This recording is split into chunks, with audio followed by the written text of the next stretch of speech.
Mum, I'm bored. 3 words that drive parents crazy. But help is at hand though. For the next few weeks, kindergarten teacher Belinda Butler will share her secrets to keeping kids playing happily for hours.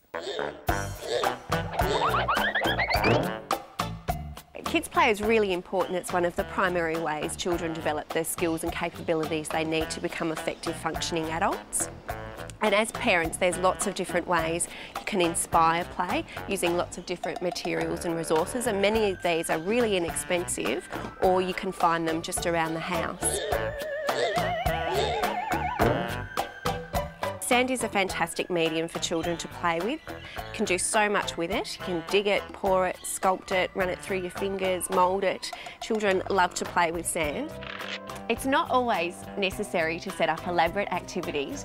Here I've just got a couple of trays of sand with some yoghurt and jelly containers that I've recycled from the kitchen, some scoops that I've recycled from the laundry, and some disposable teaspoons with a couple of small jugs of water.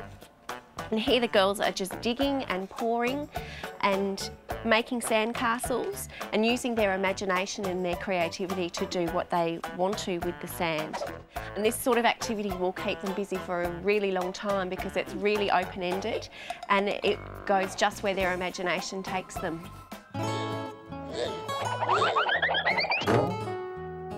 Children love to pretend to do anything they see their parents doing. It makes them feel grown up and important. It helps them practice the skills they need as a grown up. So here we've got some cooking with sand. I've got a giant bowl of sand. I've added some measuring cups and some measuring spoons. Also got an oven here to cook up the pies and a cookbook so that children can pretend to be reading the recipes. It's great early literacy skills to pretend to read books. There's the red scoop. Is it ready? A parent can help with this activity by providing the materials and then asking questions while the children are playing, like how many scoops of sand do you think you could put into the mixing bowl? What would you like to use to mix that up? How many pies would you like to make? Where can we cook the pies? Just questions to stimulate the play and get them to think about what they're doing. It's great fun playing pretend games with dinosaurs. Children love it and it can keep them busy for long periods of time. So here I've set up a plastic tub, half filled it with some sand, grabbed some foliage from the garden, some rocks that I bought from the garden centre for the dinosaurs to live under and play in, some plastic containers half filled with water that can act as swimming pools or watering holes, and of course the sand for the children to dig the dinosaurs into or walk the dinosaurs along. Now this is a great activity for learning and development and also having fun. While the children are playing with the dinosaurs, they're using their fine motor skills.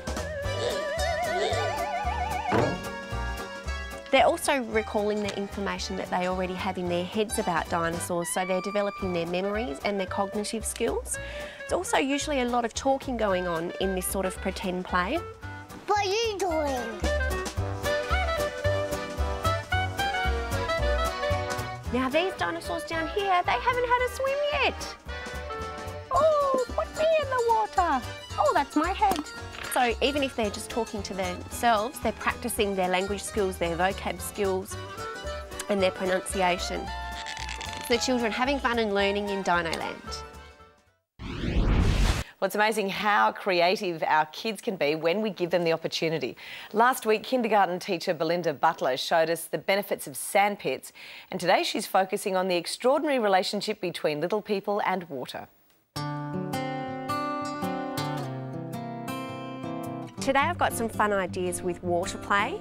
Now when I was a kid, summer days were spent running under sprinklers and splashing in inflatable pools, but today with water restrictions around most of the country, but kids aren't able to do that. The activities I've got set up today don't use very much water, but they still give children the fun and developmental benefits that splashing in water can provide.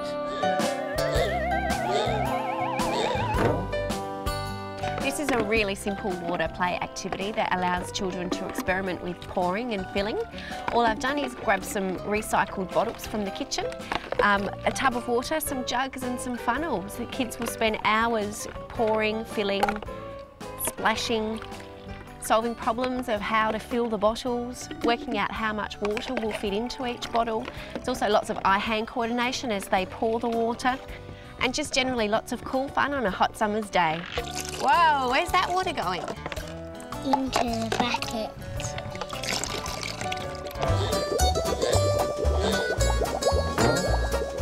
Next, we've got some dishwashing.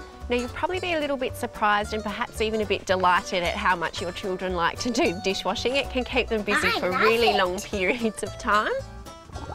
So I've got quite a deep tub that I've half filled with water with some dishwashing liquid, some plastic dishes, some plastic plates, cups and spoons from the kitchen, an old dish rack that I had lying around, and it's on a couple of tables, so it's at a good height for the children to work with.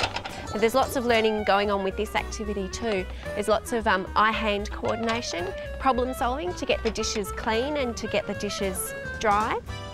So if your child enjoys dishwashing, it might even be an activity that you'd like to take indoors. The ocean's full of fascinating creatures. They're colourful, bright and often dangerous. The children are fascinated by them. So here I've set up an ocean play with lots of sea creatures that I bought for just a couple of dollars from the supermarket. Great big rock I found in the garden. Some coloured stones at the bottom of the ocean to act as the animals' food. And of course some water for the animals to splash around in. No, what's yours doing? As they're moving the animals around, they're using the muscles in their hands and fingers, which is really important for their development. They're recalling the information that they know about creatures that live under the sea. There's also lots of talking going on in this play as well, so they're practicing all of their language skills. I'm swimming on this turtle.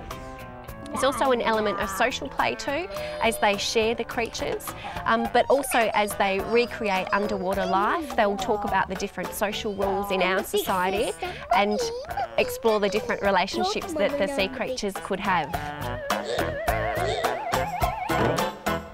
Just remember that even a small amount of water can be dangerous for young children, so if you ever have water involved in their play, it's important that they're supervised. I'll water you. In some containers that won't use very much water, and when the children are finished can tip the water onto the garden, but children are still getting the fun and developmental benefits that water provides.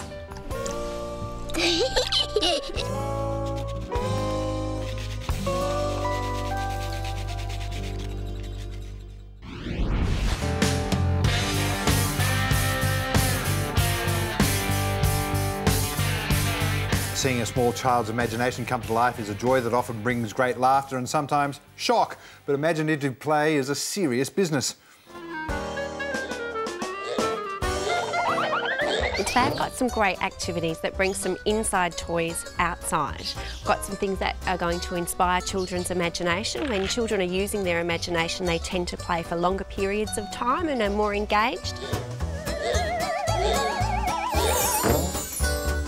Everyone knows that fairies live in the garden, and here I've set up a little fairy tea party for the fairies to come and enjoy. While we're waiting for the fairies to join us, I found some pretend fairies at the craft shop. They came in a little bag of 4 for the children to use. I've bought the tea set for just a few dollars.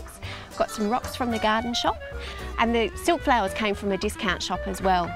It's a fantastic way for them to practice their language skills and their fine motor skills, and it also inspires their imagination and their creativity. Put the fairy in the flower. And when you can do that, they play for really long periods of time. The great thing about this sort of imaginative play activity too is it gives you a few minutes to yourself while the children are playing. Now, cars are my boy's favourite thing to play with, and here I've come up with a roadway idea that allows him to play with them in the garden. I got some planks of wood from the hardware store, gave them a little bit of a sand to get rid of any dangerous edges, and I painted them grey so that they look like roads. Propped them up with some bricks, and I've got some old plumber's pipe to act as a tunnel. And bringing his cars out into the garden just makes his play a little bit more interesting for him. Oh, lovely! When children are moving cars around, they're actually developing the muscles they need for when they're holding pens and pencils, when they're learning to write and draw as they get older. They also do a lot of talking when they're driving their cars too, which works on their language skills. He can move the planks of wood and the piping around to suit his play, which involves an element of creative thinking and problem solving as well. The reason kids love cubby houses so much is because it gives them their own special little place to hide away. Here I've set up 2 different rooms so they can have their food in this area, and because we're outside it doesn't matter if they make a mess, so I've given them real food to have their own little picnic. And on the other side I've set up a little bedroom and lounge room so that they can retire after they've had something to eat. Good one. To get the play started, it's great to come in and pretend to be in the house and pretend to eat the food and lie down in the bed and have a little sit on the lounge and a little chat. But the great thing about this kind of play is once children get started, they can play for long periods of time by themselves and take the play where they want it to go and do the things that they want to do during their play.